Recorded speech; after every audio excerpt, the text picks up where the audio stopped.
If you have found yourself frustrated recently, especially in a relationship, do you know what's going on with that? Well, if you don't, you've come to the right place, because we are going to look at the most common issue in relational frustrations, which has to do with boundaries. And we will do a deep dive into the subject on this edition of Journey to Healing. Welcome to Journey to Healing. Do you find yourself discouraged, troubled, in need of healing, but not sure where to turn? John Euler, a licensed professional counselor, is here to help. John has more than 25 years of professional experience helping people deal with the issues that keep them emotionally and spiritually stuck. There is help. There is hope. There is a God who loves you and wants to help you find peace and strength. And John Euler is here to help you find that on this edition of Journey to Healing.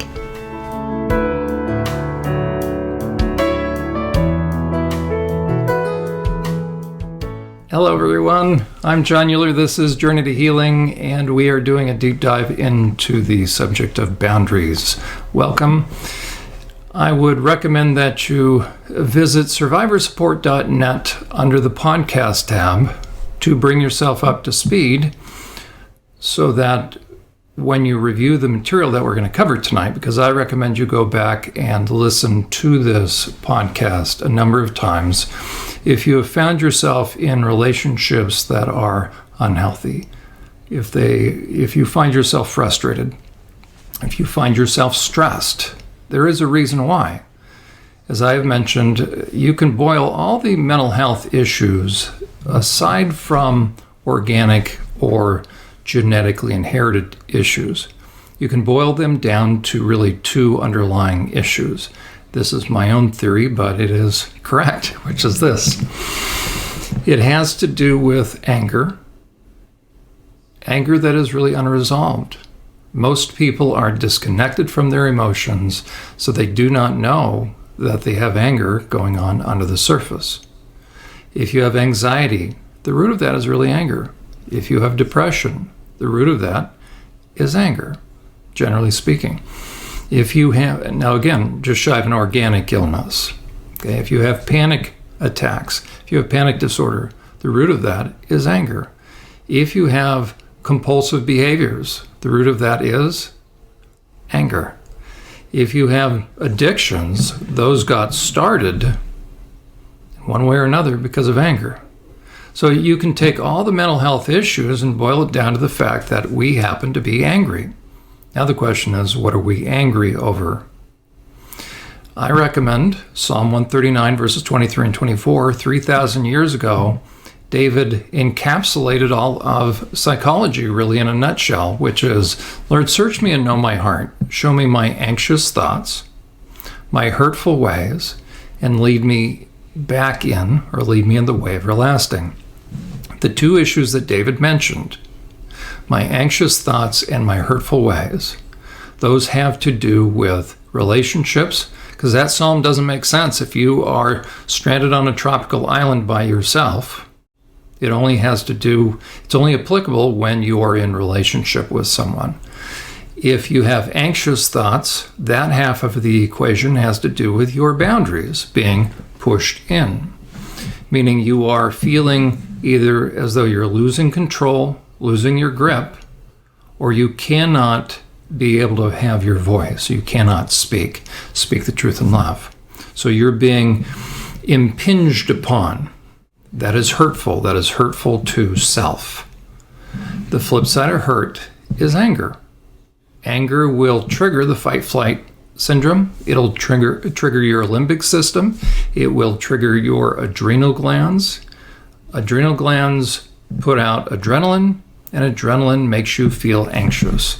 So when you are anxious, the best thing to do is to reframe it in terms of anger. What are you angry about? If I tell you you have an anxiety disorder, if I tell you you have a mood disorder, if I tell you you have a panic disorder, I'll tell you what you're going to do with that. In the field of psychology, I'll tell you what we'll do with that typically. We will help you manage that. Well, who wants to manage anything? I want to get through something. So if I tell you you have a disorder, then all you can do is manage it. That's where mindfulness, that's where meditation comes in. And there's a time and a place for that. But maybe I'm sort of like Patton, the idea of, we're not holding any ground, we're moving forward. We want to get through this. Do you really want to be in counseling the rest of your life? Let's move through this. And how do you do that? You go to the root of the issue. The root of the issue is anger. Somehow your boundaries were encroached upon. Now, the other half of Psalm 139, verses 23 and 24 come in, because it's not just legitimate anger. And what I've described thus far is legitimate anger. You can have illegitimate anger. That is, if somebody has placed boundaries on you. Boundaries and limits, same thing. So it all has to do with boundaries. As a matter of fact, when the Lord said, forgive us our trespasses presuppose there are boundaries. If there's no property line, you can't trespass. So I'm going to turn the volume down here. So the key to working through all issues is knowing that I have anger and then trying to figure out my boundaries. If I have boundary issues that result from somebody else's presumption, somebody's been presumptuous, somebody's been crossing my boundaries, the reason that has happened is because I am allowing someone to do so because I'm not implementing the threefold process that the Bible actually talks about, which is speak the truth in love. So truth is being withheld. That's not loving, because it says perfect love casts out all fear. Okay, if I can't be honest with someone, it's because I am fear-based. So I have to speak the truth in love. That dispels all doubt. Then it kicks it up to the next level, which is what we're going to begin to see tonight. That we then sharpen one another as iron sharpens one another. And then eventually, if it continues to become clear, or if it becomes clear and continues to be so, that the person is not going to stop, now we have to implement more pain. Because the two dynamic factors always in play in a relationship are truth and grace. And you have to know the right amount. You have to know the right application. Because if you apply the wrong application to a situation, then you're going to make it worse.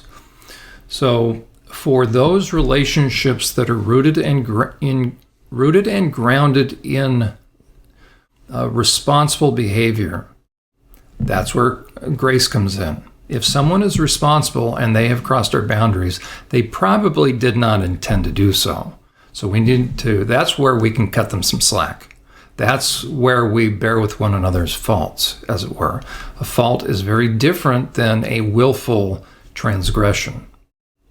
But the more it becomes clear, after we have dispelled any doubt by speaking the truth in love, the more it becomes clear that the person does not intend to stop, then we have to shift gears to eventually, as iron sharpens iron. Okay, that's a little different kind of conversation. And then eventually, it's not so much the carrot, as far as the carrot and the stick, it's not so much the carrot any longer, but now it's going to become the stick. It's going to become spurring one another on to love and good works. So we need to be able to discern where our boundaries are at.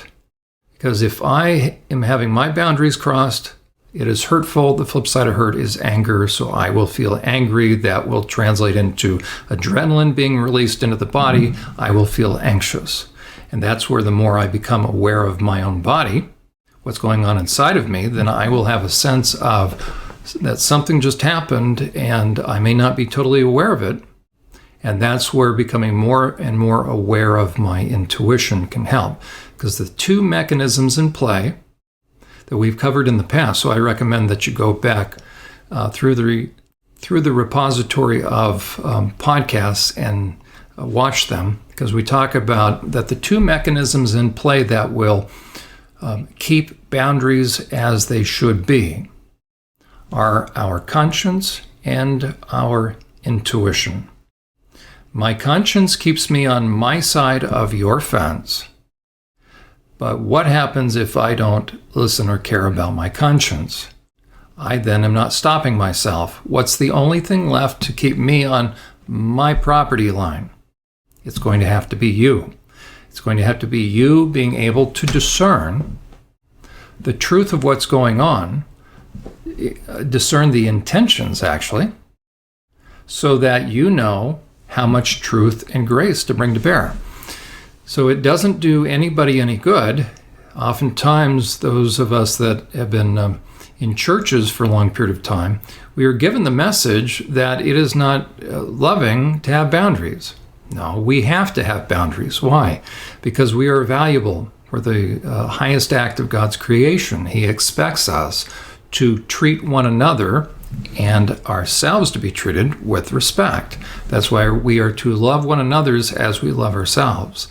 If that gets out of whack, meaning if I love myself more than someone else, or if I allow someone to love themselves more than me, then bad things are going to happen. And since the fall, the Lord has given us two mechanisms to maintain healthy boundaries so that justice can be maintained. If somebody's boundaries are violated, there is an injustice. Oppression has happened, and now justice, and that takes the form of righteous indignation. That'll let us know that justice needs to be brought to bear. So we've been looking at boundaries. We've been looking at what happens when somebody crosses our boundaries. Well, I'm going to bring up a familiar little picture. Let me see if I can do picture-in-picture for myself. There we are. Okay.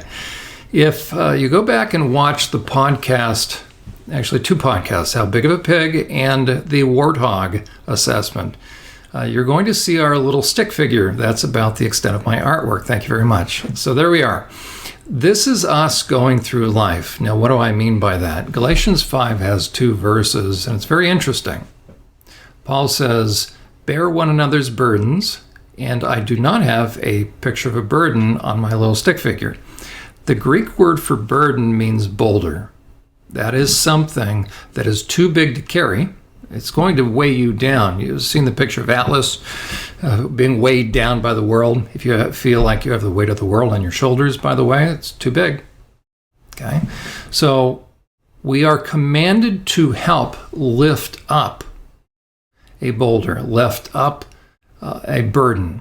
A burden, by definition, is something that someone did not bring upon themselves. We live in a fallen world, and there are certain things that we should try to anticipate, but there are certain things that we could not control or could not anticipate. That is the biblical definition of a burden. In that case, if I were to add the burden onto our little guy with a knapsack, he would be lifting a big boulder with one arm. So he'd have knapsack in one hand, boulder in the other. Okay? We're not to carry boulders by ourselves.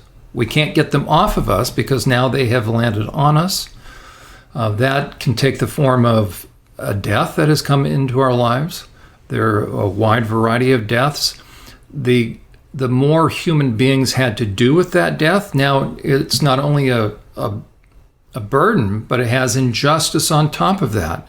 Ken McClinton and others have experienced the murder of a child. That is one of the most difficult things to work through. There are very, very profound issues in life that are the result of oppression, the result of injustice. That adds to the boulder, that adds to my burden. I can't get it off of me, but I need to allow people to come alongside and help me lift that. I actually need to be willing to request. I need to be willing to request help, and I need to be willing to receive help. If you've been on the receiving end of love with strings attached in the past, you will probably be a little hesitant to ask for help or to receive it. Churches sometimes don't do a very good job of doing this, and I'll tell you why. And oftentimes, all of us, we might tell someone who's grieving, we might tell someone who's going through a difficult time, and we have the best of intentions. We will probably say something like this: "Hey, if you need something, call me."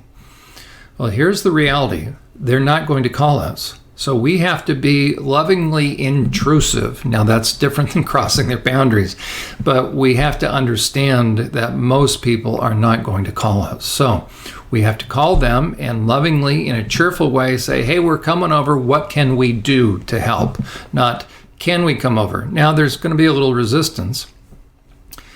I think we need to be persuasive. Now there's a time where someone truly needs to be alone, and that's fine. But if someone is alone too much, then we need to be mindful of that. They could be going into a severe depression. But if there's a single mom that the husband has left, abandoned her with the kids, well, guess what? There's a huge need. There's a massive boulder that's been placed upon her. For the churches, for pastors and others that are listening right now, just dive in. Right? Ask her what she needs, not can you help, but what does she need? Okay, so that's a boulder that's not in the picture of our little guy with a knapsack. That is the other half of the equation, which Paul says for each man to carry his own load. So there's two things that we will end up carrying.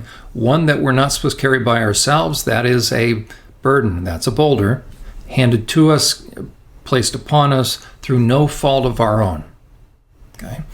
The knapsack, if you remember back from the warthog assessment, the knapsack represents our responsibility. So when Paul says each man should carry his own load, the Greek word for load is knapsack. So we are designed to carry a certain amount of responsibility, but here's the key: no more and no less. So our little guy here, our little stick figure, is a healthy individual. For a stick figure. Okay, what is contained in that knapsack? What is his responsibility? Well, we certainly understand paying the bills, and we understand all that. It goes a little bit deeper than that, because you can functionally fulfill your responsibility, but still be irresponsible. If people are counting on you emotionally, if they're counting on you to give of yourself or they need you, then simply paying the bills and doing the bare minimum, that if you didn't do that, you'd either be a deadbeat husband, deadbeat wife, deadbeat dad. Okay, so some of these things are just the basics. That's not what our knapsack represents. The knapsack represents what is found in Proverbs chapter 1 and chapter 2. The beginning of Proverbs chapter 1, I think verse 3, chapter 2, verse 9, it says this: if we cry out for wisdom, and again, you only need wisdom if you just happen to have people in your life, right? If you were on a tropical island by yourself, you'd never have to pray for wisdom. You'd have to pray that the thatched roof in your hut doesn't leak. But other than that, that's where moth and rust corrupts. Okay, but as far as praying for wisdom, you only need wisdom when there's other people around, when you're interacting with other people, when you're in relationship with other people. So what it says is this: if we cry out for wisdom, if we pray for wisdom, it will be granted to us. That's a miracle, quite frankly. So human wisdom, we all have human wisdom, but it's tainted with selfishness. So we can convince ourselves that we're really wise and be wise in our own eyes and lean upon our own understanding, and we think we've got it from here. But we may be self-deluded. There's a way that sometimes looks right to us, but guess what? It can lead to death. So we need God's wisdom. He will let us know what is right, just, and fair. And that is what's in our knapsack. So our responsibility as we move through this life is to treat one another, to treat another person, any people, quite frankly, in a right, just, and fair fashion. And there are no exceptions. Let me ask you, is there ever a reason not to do the right thing? When I worked in the Pennsylvania Department of Corrections on the psych staff, I would discuss the same kind of concept in group. And I have a group of men staring back at me, and I would ask them, is there ever a reason to do the wrong thing? And at first they hem and haw, but no, really. Is it ever right to do the wrong thing? And it's not. So it'll give us, wisdom will give us the sense of what is right, just. Is it ever right or correct to be unjust? No, it's not. And how do you figure out the minutiae sometimes of things? We need to have discernment so that we know what is fair. If you're a parent, you know that it's not always going to be fair. And what do the kids tell you? That's not fair, right? Fair takes into account context. It takes into accountability. It takes into account a lot of different things. As a matter of fact, that's what we want our judges ideally to be, is what? We want them to be fair. Okay, we want them to have the discernment to know what was going on. So for instance, I'll bring myself back here. I'll leave myself right there. So for instance, a car accident has happened, somebody died. Now the question is, what happened?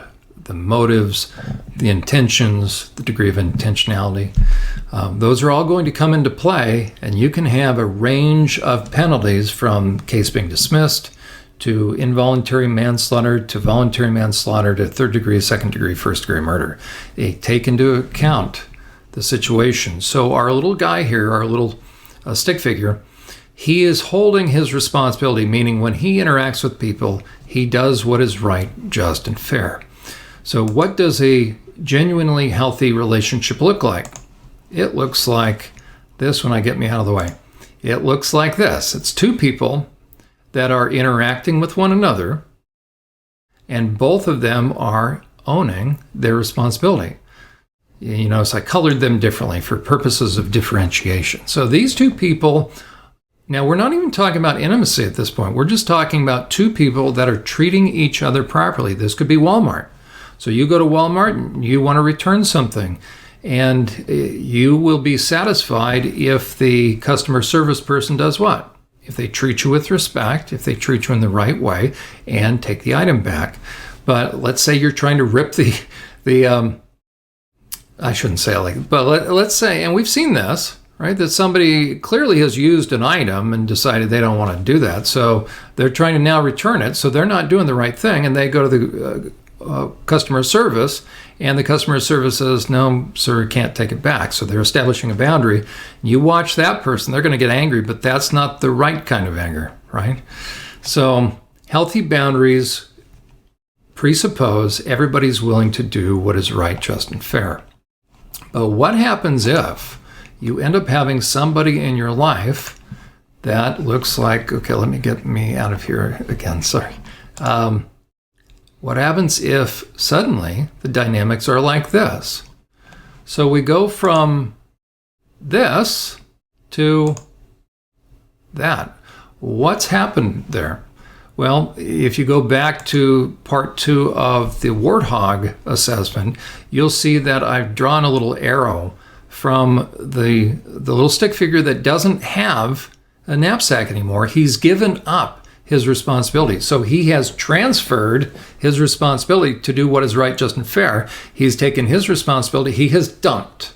And so remember, I show, if you go back and look at that, I show the arrows that the moment I take my responsibility to do what is right, just, and fair, and I put it on you, I'm transferring my responsibility, and so that is the act of irresponsibility. I'm emotionally irresponsible. Now I've dumped on you. I become the dumper. You become the dumpee. Now we have a one-up, one-down relationship incrementally, where I am now thinking more of myself, and by virtue of that, I'm thinking lesser of you. You start to transition. If I'm the selfish person, and little by little, where I'm supposed to care about people and love people. So what happens is I shift, instead of loving people and using things, what starts to happen?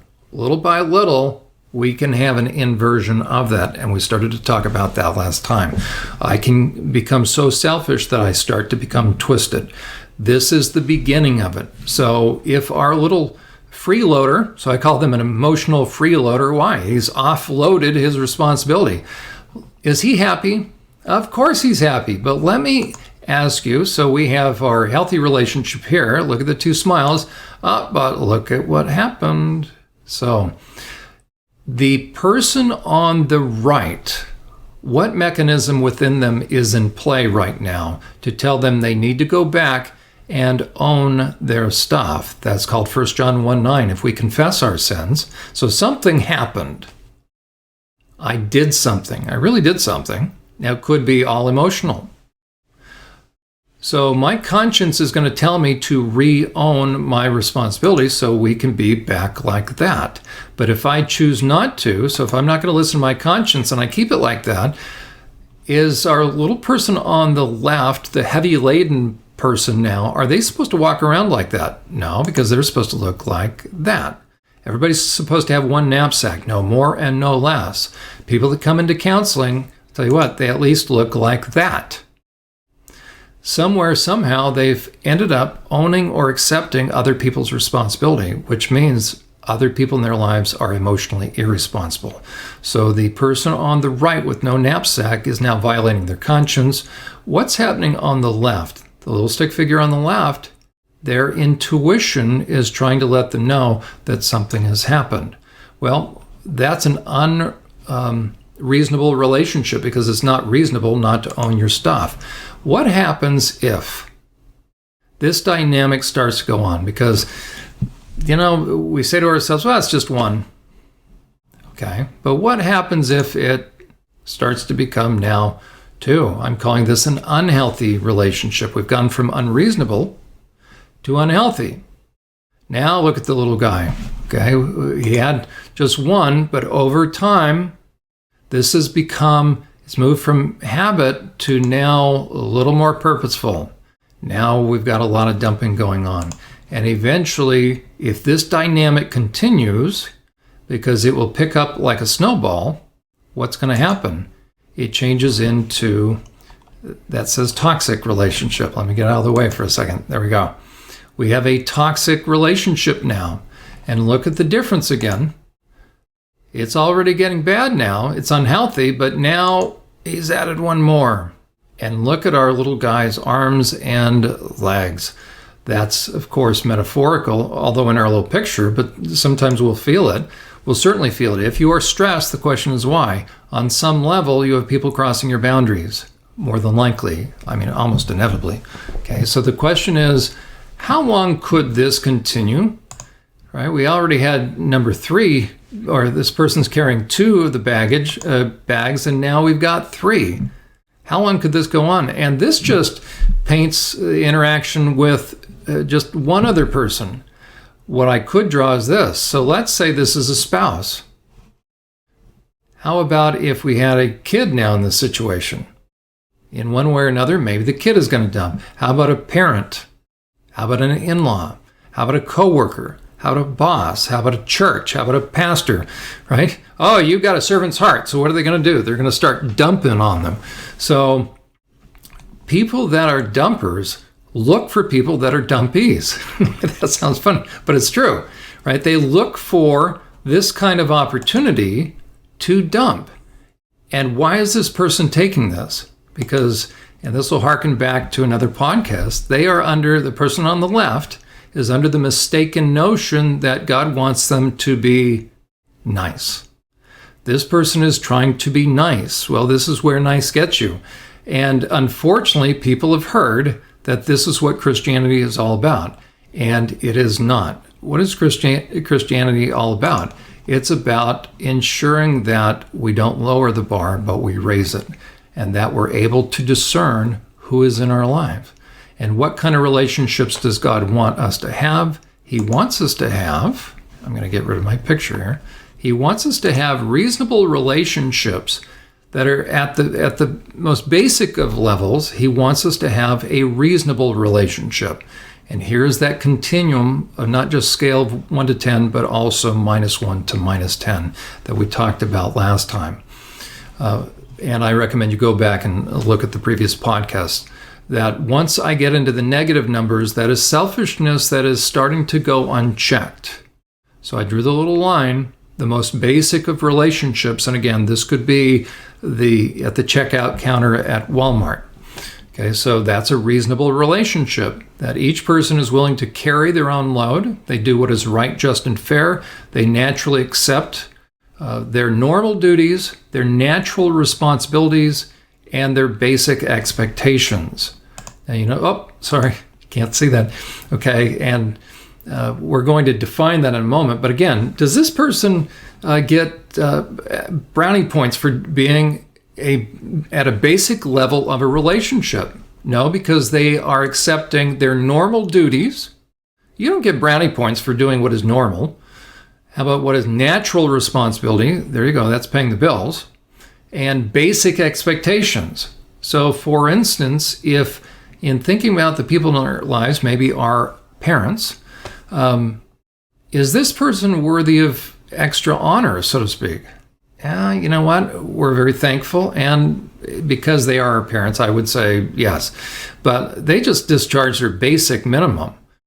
To not do this would be what? It's going to fall into the red category. So we could also say this is almost still to the level of a group home, to be honest. So this is actually not what a family should be, because you could have a college dorm in here, right?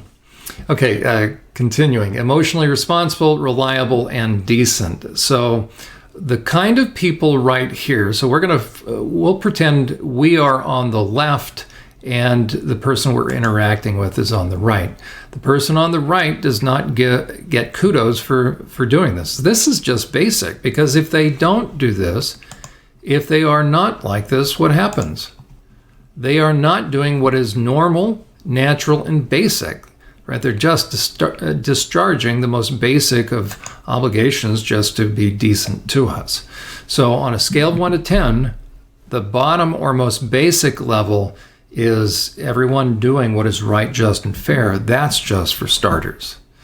We will begin to look at what happens if, as those knapsacks are transferred from the irresponsible person onto the responsible person, what does that look like in terms of how does that change the nature of the relationship and what impact does it have? We are going to look at that as we come back from the other side of the break. Are you or someone you know a survivor of abuse and wondering where to turn for trustworthy help and insight into the effects of such abuse? Ever wish you had access to a resource that could help you continue your progress in healing? SurvivorSupport.net is that resource. Developed by John Euler, a seasoned therapist with years of experience working with sexual abuse survivors, SurvivorSupport.net is a one-of-a-kind resource to help you understand the impact of abuse and to help you understand the nature of those who harmed you in order to help you gain clarity and continue healing.